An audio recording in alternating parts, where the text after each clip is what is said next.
This is Rocknet TV.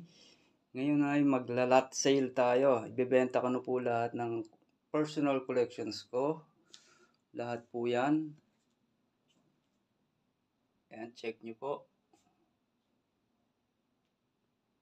Mostly X-Men figures, Hasbro, 6 inches height. May kaunting Toy Biz, bilang lang yan kung ilan. Karamihan dyan mga X-Men personal collections ko po. Ayan po sila. Lot sale po lahat yan. Lot sale. Ibig sabihin, mabibili nyo po lahat yan ng mura. Below market value. Ayan.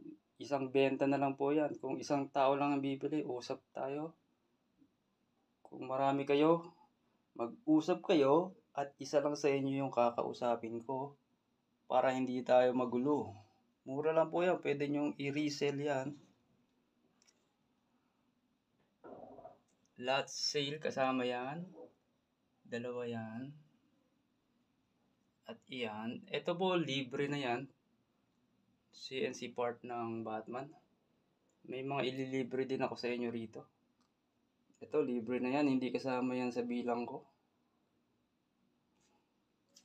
Ito yung Toy Biz, si Punisher. Dalawang Bullseye. At isang Nightcrawler.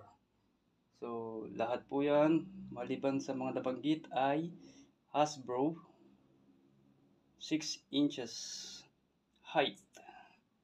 PM the page, mga sir, mga ma'am, PM the page.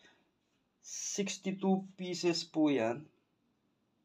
PM the page para sa presyo. Salamat po. Rocknet TV.